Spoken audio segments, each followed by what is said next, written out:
सूची आप देख रहे हैं अपनी टीवी स्क्रीन पर, और जिस तरह से हमने आपको नाम बताए थे, जो जो नाम शामिल है इस सूची में, 19 उम्मीदवारों की सूची है। 19 प्रत्याशी। सबसे पहले कांग्रेस ने 33 जारी किए थे नाम, और उसके बाद 43, और उसके बाद ये 19 नामों की सूची है। तो 95 नाम अब तक जारी हो चुके हैं कांग्रेस की तरफ से। हालांकि भारतीय जनता पार्टी से काफी कम है इस बार उनकी सूची में नाम, लेकिन सिटिंग गेटिंग जो फॉर्मूला चल रहा था, जिस बारे में हम लगातार चर्चा कर रहे थे, जो मौजूदा विधायक हैं, जो मौजूदा कैंडिडेट है जिनके बारे में चर्चा की जा रही थी, उनको उनकी सीटों के साथ छेड़छाड़ नहीं की गई है ताकि कोई विवाद ना खड़ा हो। लेकिन जिस तरह से ये कहा जा रहा था कि सर्वे ऑब्जर्वेशन, और जिस तरह से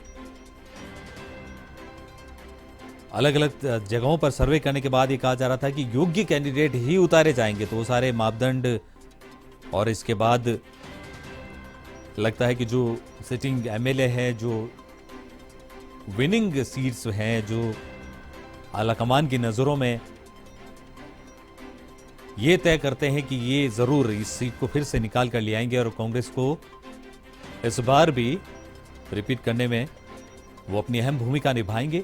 और जिस तरह से बार बार कांग्रेस की तरफ से कहा जा रहा है कि इस बार रिवाज बदलेगा, राज नहीं बदलेगा, तो लगातार आप नाम देख रहे हैं अपनी स्क्रीन पर।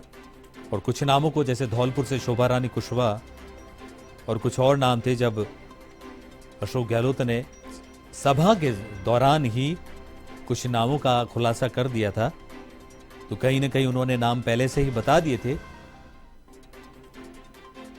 और राजनीतिक जानकार बताते हैं कि कई नाम काफी समय से तय थे, लेकिन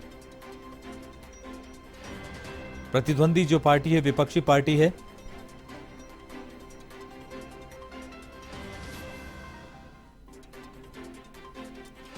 तो इस बारे में और ज्यादा चर्चा के लिए सीधा रुख करते हैं हमारे A1 टीवी के संपादक रमाकांत चतुर्वेदी जी का। जी रमाकांत जी, एक तीसरी सूची जारी हुई है, 19 नामों की सूची है। हालांकि जो उम्मीद की जा रही थी उससे काफी कम नाम है, लेकिन कई पुराने लोगों को भी उतार दिया गया है। तो इन नामों को लेकर आपकी क्या टिप्पणी है?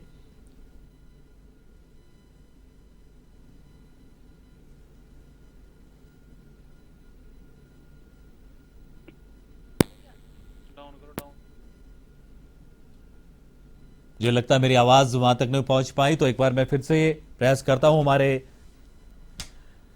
A1 टीवी के संपादक रमाकांत चतुर्वेदी जी हमारे साथ जुड़ चुके हैं। जी रमाकांत, ये तीसरी लिस्ट जो जारी हुई है, 19 नामों की सूची जारी की गई है, और जिस तरह से उम्मीद जताई जा रही थी कि काफी बड़ी संख्या में नाम होंगे, लेकिन इस सूची में 19 नाम है।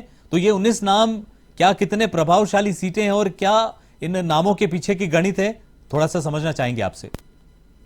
देखिए विक्रम, मैं आपको बताना चाहता हूं, कांग्रेस की सूची में ऐसी चर्चा थी कि 30 से 40 नाम शामिल हो सकते हैं जी, लेकिन कांग्रेस नहीं चाहती किसी तरह का कोई बवाल विद्रोह हो, इसलिए ये वो निर्विवाद नाम हैं 19 जिन पर कोई विवाद नहीं है, और ये अपेक्षित है कि इन्हीं को टिकट मिलना है। जैसे सपोटरा से रमेश मीना है जी, तारानगर से नरेंद्र गुनानिया है, रतनगढ़ से उखराम गोदारा है जी, ये तमाम वो नाम हैं, सीकर से राजेंद्र पारेख है, जिन पर कोई विवाद नहीं था।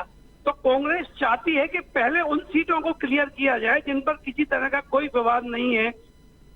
तो उसमें देखते हुए कांग्रेस ने ये तीसरी सूची जारी की है, और हो सकता है अभी कांग्रेस के 10 से 15 नाम और आ सकते हैं देर रात तक। जी, जी, बिल्कुल। और जिस तरह से कांग्रेस ने सिटिंग विनिंग फॉर्मूला जो अपनाया, सिटिंग गेटिंग फॉर्मूला, जो पुराने नाम हैं, तो एक तरह से नहीं लगता कि जिस तरह से अलग अलग मीटिंग की जा रही थी, सर्वे किए जा रहे थे, जब नाम तय थे तो फिर ये सर्वे करना और ये सारा कुछ एक तरह से लगता है कि अलग ही शक्ल था। आलाकमान के ऊपर ये जो विनिंग कैंडिडेट थे, जो सिटिंग कैंडिडेट थे, इनका दबाव काफी बना रहा। विक्रम, आज कांग्रेस की जो सूची जारी हुई है उसमें वही नाम शामिल हैं जिन नामों पे कोई विवाद नहीं था, और ये नाम पहले से थे, सबको पता था कि यही नाम आएंगे। किसी न किसी तरह इस बात को इस तरह से भी लिया जा सकता है कि कांग्रेस आलाकमान भी विद्रोह की खबरों से डरा हुआ है। जिस तरह से मध्य प्रदेश में, छत्तीसगढ़ में और राजस्थान में भी कई जगह प्रदर्शन हो रहे हैं, तो आलाकमान नहीं चाहता था कि किसी तरह का कोई विद्रोह हो। तो ये भी माना जा सकता है कि आलाकमान प्रत्याशियों के आगे थोड़ा सा झुका हुआ है। जी जी विक्रम। जी बिल्कुल। और अब उम्मीद जताई जा रही है कि इन नामों को देखकर भारतीय जनता पार्टी यानी बीजेपी भी अब कवायद में जुट गई है शायद अपनी तीसरी सूची के लिए। विक्रम, बीजेपी की भी सूची जल्द आ सकती है और मैं आपको बता दूं कि बीजेपी भी बागियों से थोड़ी सी डरी हुई है जी। क्योंकि बीजेपी में जिस तरह से वसुंधरा राजे के समर्थकों को टिकट दिया है तो उससे ये साफ जाहिर होता है कि बीजेपी भी नहीं चाहती है कि बीजेपी मतलब पार्टी में किसी तरह की कोई कलह सामने आए। बागियों का बीजेपी को भी डर है, इसीलिए बीजेपी ने वसुंधरा राजे के समर्थकों को टिकट दिया है। कहीं ना कहीं बीजेपी भी ये चाहती है कि कम से कम बागियों का वो रहे।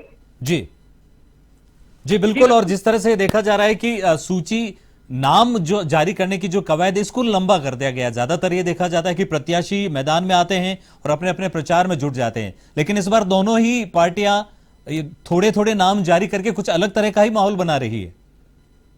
वेट एंड वॉच की स्थिति में है। कांग्रेस की सूची आती है, उसको देख के बीजेपी अपनी सूची जारी कर रही है। जी।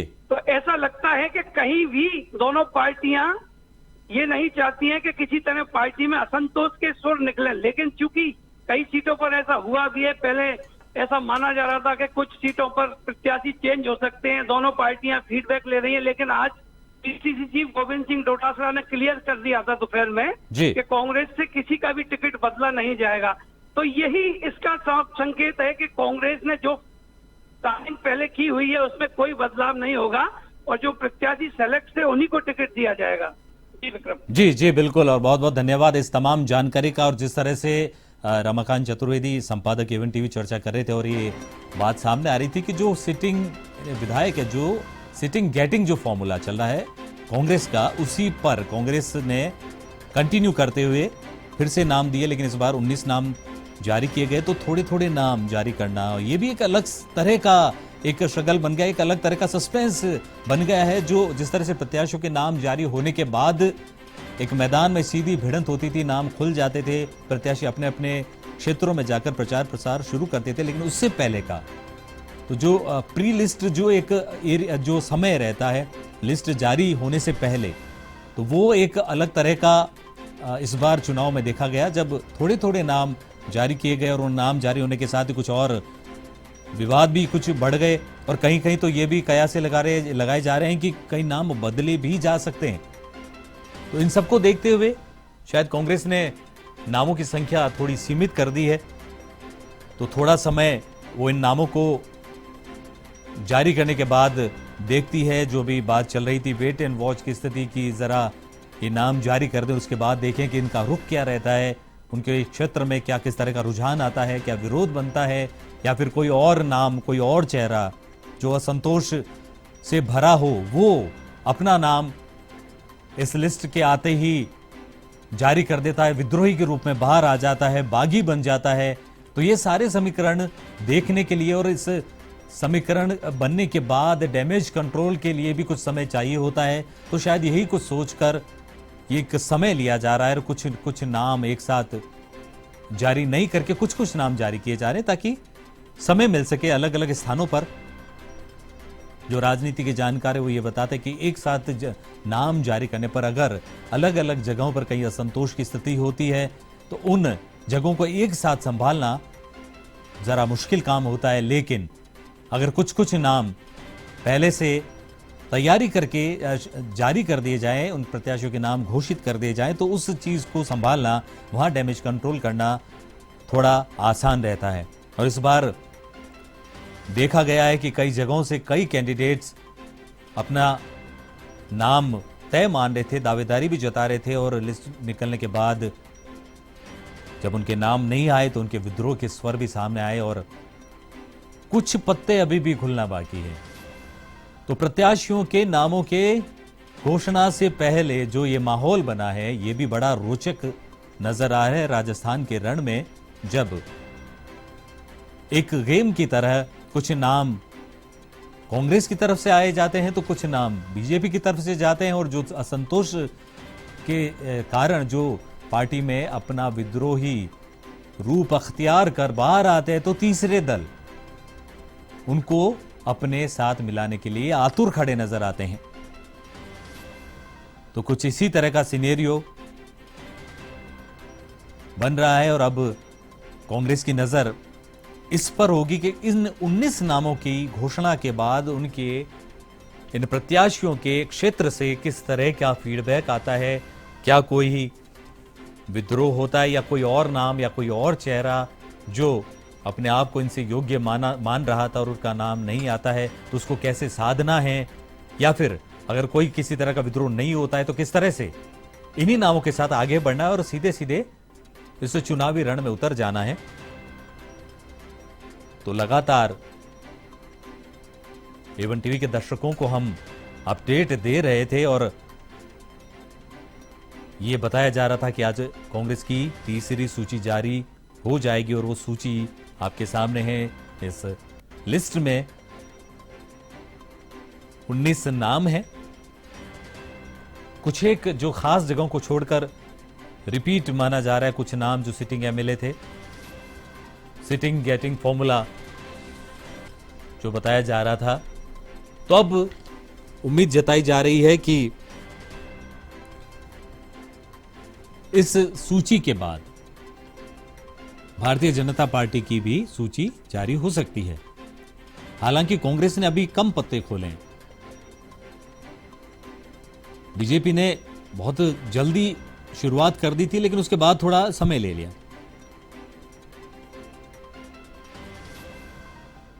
तो लगातार आप अपनी टीवी स्क्रीन पर देख रहे हैं ये नाम।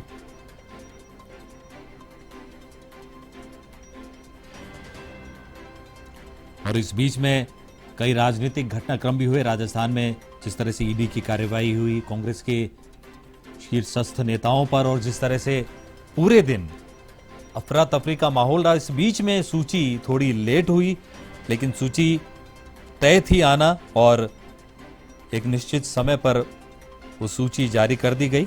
19 नामों की ये तीसरी सूची है। हालांकि नंबर्स कुछ ज्यादा आने की संभावना थी। अगर इसका विश्लेषण किया जाए सूची का तो उस 19 नामों में से इसमें 11 विधायक जो सिटिंग गेटिंग फॉर्मूले के तहत आए, तो इन सहित अब 200 विधानसभा में से 95 नाम आ चुके हैं। तो तीसरी लिस्ट जारी हो चुकी है।